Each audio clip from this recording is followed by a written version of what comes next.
भाई अब आसिम किसका मुंह तोड़ना चाहते हैं, क्योंकि आसिम की एक जो धमकी दी है सबके सामने, उसने सबको डरा दिया है। लोग उन्हें ट्रोल भी कर रहे हैं, लोग उन्हें आड़े हाथों भी ले रहे हैं।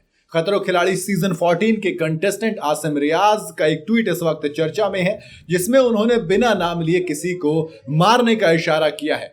आसिम का ट्वीट बेसिकली नियति के लिए लग रहा, लोग उसको नियति से रिलेट कर रहे हैं। कई लोगों को लग रहा है कि आसिम ने ऐसा नियति के लिए लिखा है क्योंकि नियति ने रिसेंटली खतरों के खिलाड़ी में रोहित शेट्टी और आसिम रियाज के बीच और शालीन और अभिषेक के बीच जो झगड़ा हुआ था उस पर बातचीत की और आसिम को उसमें उन्होंने गलत बताया, ऐसा लग रहा है। आसिम ने ट्वीट किया कि कुछ लोगों को चेहरे पर हाई फाइव की जरूरत होती है, हाथ से नहीं बल्कि एक कुर्सी के साथ। इस ट्वीट के बाद कई तरह के कमेंट्स आए, ज्यादातर लोग आसिम को ही ट्रोल कर रहे हैं। वो कह रहे मतलब कुर्सी वुर्सी मारने की बात कर रहे हो क्या? अब जब लोगों ने डिकोड किया कि भैया किसके लिए लिखा गया है, तो समझ में आया कि नियति की तरफ इशारा है क्या। इसी वजह से एक यूजर ने लिखा कमेंट करते हुए कि हाँ आप उन्हीं लोगों में से हैं एक हैं। एक ने लिखा कि और कुछ लोगों को जरा डाउन टू अर्थ हो जाना चाहिए। एक और कमेंट आता है, उसमें लिखते हैं कि आप अपनी बात कर रहे हो क्या। वहीं एक ने लिखा कि भाई कुछ काम धंधा कर ले, कुछ भी लिखता रहता है। एक और ने लिखा कि भैया बिग बॉस से बाहर आ जाओ। अब सोचो जो लोग हैं इस तरीके के रिएक्शन दे रहे हैं, इसका मतलब ये कि बात बड़ी है। जी हाँ, दरअसल नियति ने एक पॉडकास्ट किया शार्दुल पंडित के साथ। इसमें इन्होंने बताया कि जब आसिम वाला एपिसोड हुआ था तो रोहित बहुत कुछ कर सकते थे, बहुत कुछ बोल सकते थे। उनके बॉडीगार्ड्स वहां पर आ गए थे रोहित शेट्टी के। आसिम रोहित सर के बहुत करीब था।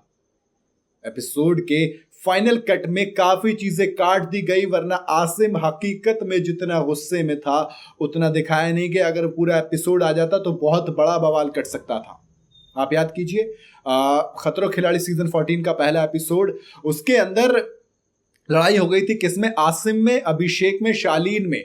और उसके बाद जब रोहित शेट्टी बीच में आए तो आसिम रियाज रोहित शेट्टी पर भी गुस्से में नजर आए और इसके बाद आसिम रियाज को शो से बाहर कर दिया गया। अब नियति ने उसी पर चीजें कही हैं कि आसिम को बहुत कुछ कर सकते थे रोहित शेट्टी, लेकिन उन्होंने कड़वा घूंट पी लिया और उन्होंने गुस्से को काबू किया। इसके बाद रोहित शेट्टी ने कहा कि 10 साल से इस शो को होस्ट कर रहा हूं, आज तक ऐसा कभी नहीं हुआ शो के अंदर जो आज हुआ।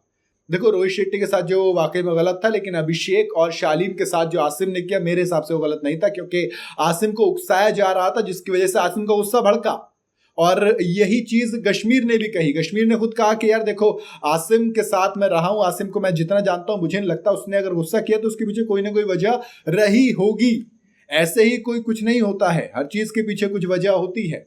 अब नियति ने यहां पर उल्टा कर दिया। नियति ने कहा कि आसिम तो बहुत ज्यादा गुस्से में आ गया, तो वहां आके बोल रहा था कि सब कुछ मेरी वजह से, तुम्हें पता नहीं है मैं 30 साल का हूं, मैं कोई नया नया नहीं देख रहा हूं, मैंने बहुत स्टारडम देखा है। ये सारी चीजें उन्होंने कही। इसके बाद रोहित शेट्टी सर ने काफी कंट्रोल किया अपने गुस्से को और चाहते तो बहुत कुछ कर सकते थे। अब ऐसा लग रहा है कि उस नियति के इस कमेंट के बाद ही आसिम का ये ट्वीट आया जिसमें उन्होंने कहा कि कुछ लोगों को हाई फाई की जरूरत है फेस पर, वो भी कुर्सी के साथ, यानी कि वो कुर्सी से मुंह तोड़ने की बात कर रहे हैं बेसिकली। नाम उन्होंने किसी का लिया नहीं है, बाकी आप अपने हिसाब से गेस कर सकते हैं। मेरे हिसाब से तो शायद ये ट्वीट नियति के लिए ही है, बाकी आपके हिसाब से किसी और के लिए है तो भैया कमेंट बता सकते हैं। बाकी अपनी अपनी राय, अपने अपने सजेशन होते हैं, सबका अपना अपना ओपिनियन होता है। मुझे लगता है नियति के लिए, आपको क्या लगता है? आप अपनी राय मुझे कमेंट में जरूर बताइएगा। वीडियो अगर आपको पसंद आई हो तो इसे लाइक और शेयर जरूर करें और जाते जाते चैनल को फॉलो और सब्सक्राइब जरूर करते जाइएगा।